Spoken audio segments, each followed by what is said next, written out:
আসসালামু আলাইকুম এভরিওয়ান, আপনারা সবাই কেমন আছেন? আশা করছি আলহামদুলিল্লাহ সবাই অনেক বেশি ভালো আছেন, সুস্থ আছেন। আমিও ভালো আছি আলহামদুলিল্লাহ।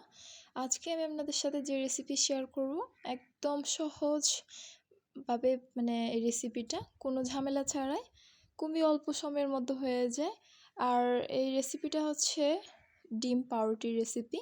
তো এটা হচ্ছে বাচ্চাদের টিফিনের জন্য মানে একটা স্বাস্থ্যসম্মত একটা নাস্তা।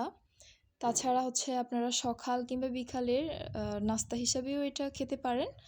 তো আমি ডিম পাউরুটি করার জন্য হচ্ছে একটা ডিম নিয়ে নিয়েছি, আর দিয়েছি হচ্ছে পেঁয়াজ কুচি, নিয়েছি কাঁচামরিচ কুচি, আর নিয়েছি সামান্য একটু লবণ, নিয়েছি সামান্য একটু চিনিটা আপনারা চাইলে স্কিপও করতে পারেন, আর বাচ্চাদের জন্য আপনারা চাইলে মরিচটা স্কিপ করতে পারেন। তো আমি এখানে সামান্য পরিমাণের কাঁচামরিচ ইউজ করেছি, আর দিয়েছি আমি ধনিয়া পাতা। তো এগুলো আমি হচ্ছে ভালো করে একটু মিক্স করে নিব।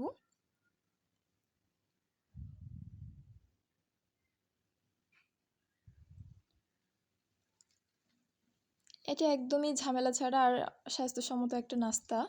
তো আমি এখন চুলায় একটা ফ্রাই প্যান বসিয়ে দিয়েছি। ফ্রাই প্যানটা যখন গরম হয়ে আসছে, পর্যায়ে আমি সামান্য করে একটু রান্নার সাদা তেলটা ইউজ করেছি। তো তেলটা হচ্ছে আমি ভালো করে ফ্রাই প্যানের গায়ে লাগিয়ে দিব। তো এখন আমি একটা পাউরুটি নিয়ে নিয়েছি। পাউরুটিটা হচ্ছে আমি ডিমের মিশ্রণের সাথে ভালো করে গড়াগড়ি দিয়ে ভালো করে লাগিয়ে নিব। এপিট ওপিট করে আমি ডিমের মিশ্রণটা দিয়ে দিব। দিয়ে দেওয়ার পর হচ্ছে এখন আমি ফ্রাই প্যানে দিয়ে দিলাম। দেওয়ার পর একটু লাল করে আমি ভেজে নিব।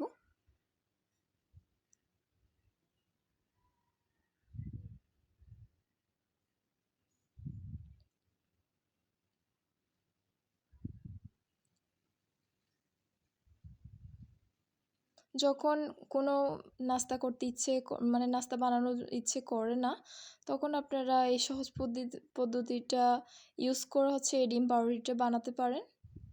যখন আপনাদের নাস্তা বানানোর মুড থাকবে না, তখন এই নাস্তাটা বানিয়ে নিতে পারেন। তো এটা আমি খেতে যাতে অসুবিধা না হয়, খাওয়ার সুবিধার্থে আমি এটাকে কেটে 2 টুকরা করে নিব।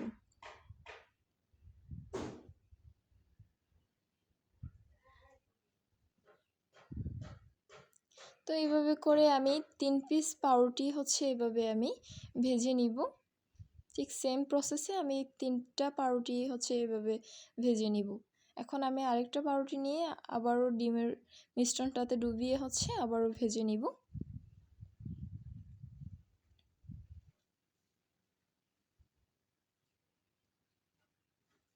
তো আমার মাশাআল্লাহ দেখতে পাচ্ছেন কতটা কালার ও কতটা সুন্দর হয়েছে। আমার ডিম পাউরুটিটা একদমই রেডি।